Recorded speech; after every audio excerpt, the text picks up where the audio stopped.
Rivers State Governor Siminalayi Fubara yesterday said he had to take the position he took on local governments in the state because the system was in a desperate situation which required measures. Speaking while swearing in the newly elected chairman of the 23 local government areas of the state at Government House, Port Harcourt, Fubara said the outcome of Saturday's council election marked the beginning of a new Rivers State. The governor thanked President Bola Tinubu for his role in the Rivers State local government elections. He said Tinubu gave them the requisite support for a successful exercise. Fubara warned the council chairman not to misuse the power bestowed on them, stressing that there would always be consequences for their actions. Former Vice President Atiku Abubakar also yesterday said at the conclusion of the Rivers State council elections, it was clear that nothing was better than democracy. All right. I'm actually glad I ended on that note, Rufai, because we were having a conversation this morning around democracy and what democracy looks like in Nigeria. With recent elections, look at what happened in Rivers State. Almost a miracle, 22 out of the 23. APP must be very popular. Your take on this story, please. So what we have and what was shown over the weekend was a demonstration of grace. And I'll go back to that song particularly, because when Fela released that song, it was in reaction to the 83 elections, where you had a lot of shenanigans. This one too, we had a lot of problems. You had people going to court, courts of coordinate jurisdiction, one saying that INEC shouldn't use the register, the other one saying otherwise. The police saying going to court judgment, and because of that, we saw some shenanigans on the part of the police, which the police should be heavily condemned for. So there are some days we praise the police, but in the Rivers case, we also condemn the police. The elections finally went ahead. We saw a security scare, bombing at the APC secretariat, which was uncalled for. We saw skirmishes back and forth. Then we finally saw the election. And we saw what also defeats the essence of democracy, which is supposed to be plurality of views.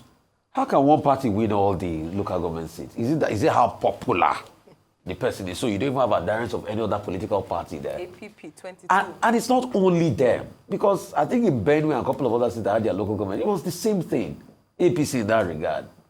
So that's why we say that these local government elections are fast becoming a sham.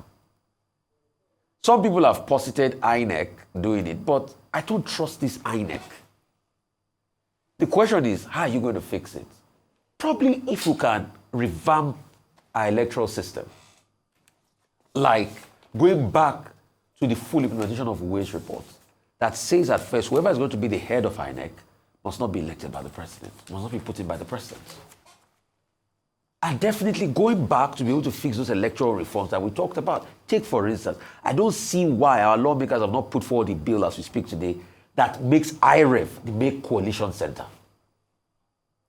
So we are defeating the essence of technology. So Fubara quickly going to swear them. You can say congratulations to some of them. But I also see a very long, protracted legal battle. But all of this at the expense of the Rivers people. All right. Dr. Batim? Okay. Section 197 of the 1999 Constitution creates state independent electoral commissions. That is further upheld under Anthem 22 of the exclusive legislative list. Now, what these states do is that they have their own laws with regard to how, local government elections should be conducted. And in Rivers State, Justice Enebeli was saying yesterday that the elections have been conducted in line with Section 59 of the Rivers State Electoral Commission Law of 2018.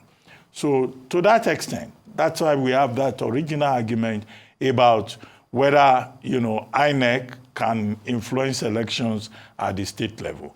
And there are persons, including Lateef Fagbemi SAN, the incumbent Attorney General, asking that that part of the law should be reviewed to allow INEC, which conducts elections in the 6 area local councils of the Federal Capital Territory, should be given jurisdiction over the other local elections at the state level, all over the country. But that's another argument which could throw up both issues of federalism, jurisprudence, jurisdiction, and all of that.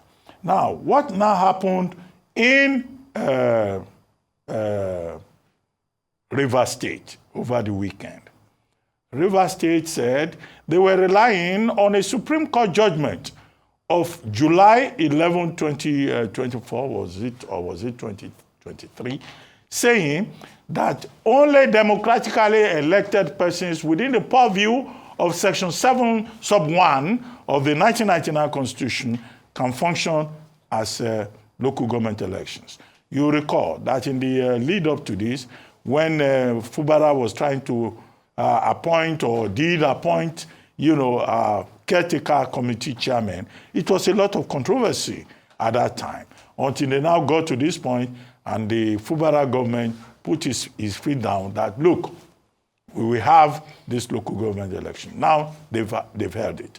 In 666,686 units, polling units, 319 wards, 23 local governments involved, 19 political parties minus 1, 18 political parties involved. And so the result was declared. 22 local governments taken by the APP, the proxy party of Governor Fubara and the PDP, I assume, in Rivers State. And then HA local government was declared yesterday for the Action Alliance. Out of the 319 wards in Rivers State, we were told that the proxy party took 314. Other political parties, including the APC, Labour Party, YPP, SDP, took the remaining 5 councillorship positions across the local governments. Yesterday, the reality was that Governor Fubara hurriedly, arranged the swearing in of all the elected local government chairmen.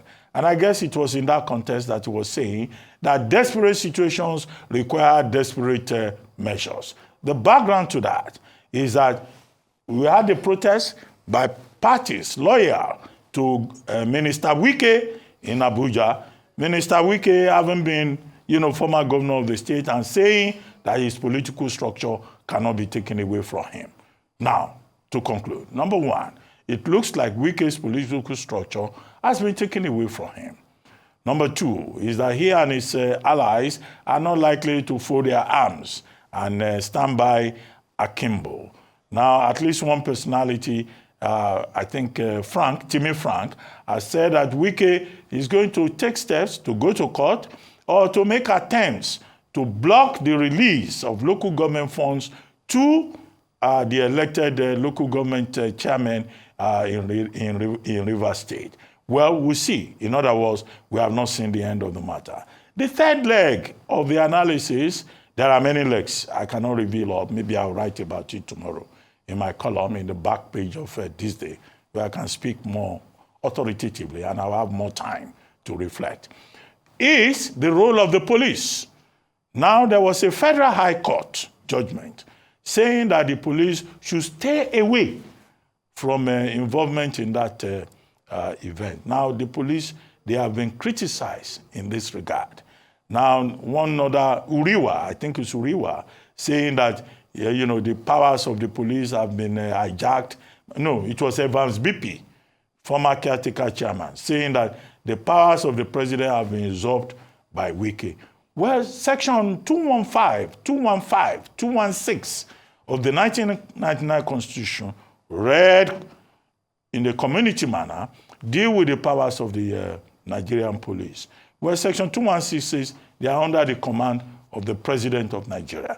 I don't think it will be fair to say that, the President's powers has been usurped. The President found himself in a difficult situation whereby the High Court in Abuja ruled that the police should stay away. Well, with due respect to, the judge that gave that ruling, the role of the police is constitutional. And it is also upheld by Section 4 of the Police Act, to wit, that the police has the responsibility to protect law and order. So how will a minister overrule the president? These are some of the issues. The other issue that we may consider has to do with the role of the courts, which was what Uriwa pointed to. courts giving, conflicting judgments, abusing jurisdiction. But, His Lordship, Justice Kekere, has made it clear that this will be dealt with in due course. Absolutely. Now, I wish I could say that the people who won in the elections of the weekend in Rivers State were the people of Rivers State, but unfortunately, we can take back what played out in that election as being going back to the conflict between the sitting governor and the former governor of Rivers State and a play of powers. And what happens, as we've often said here on the show, is that the people then suffer.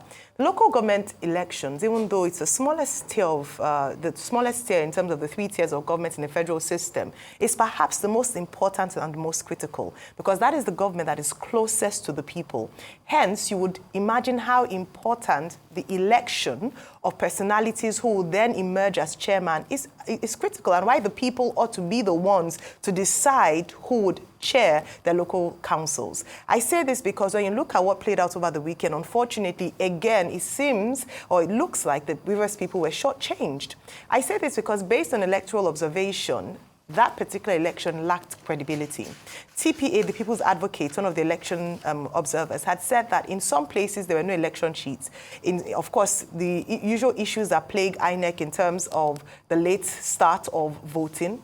In some places there was manual voting, whereby, and they recommended that there should actually be a law that would say that in elections governed by state independent electoral commissions, it should be electronically transmitted, because that reduces the incidence of manipulation of results. And then, of course, it was done under heightened tension. So again, voter apathy. So how many people actually came out to exercise their franchise on Saturday to vote?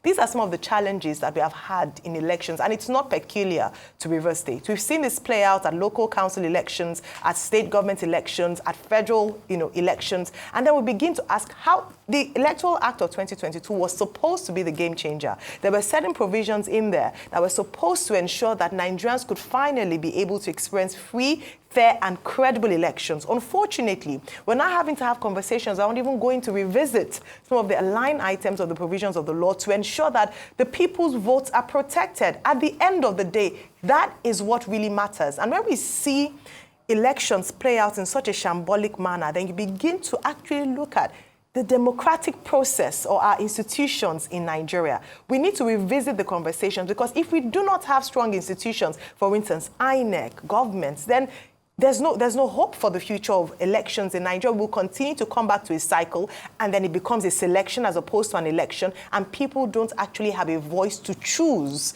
who is responsible for administrating not just their communities, but even to a very large extent their lives. And so I'm glad that we're going to be having conversations later on the show with some people in Rivers State. But it will be great to hear again, what about the people?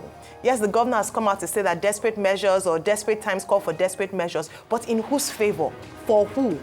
Who is the desperation for? So big questions here this morning, and unfortunately, I don't know if we have the full answers to those, but we'll continue the conversation in the course of the show today.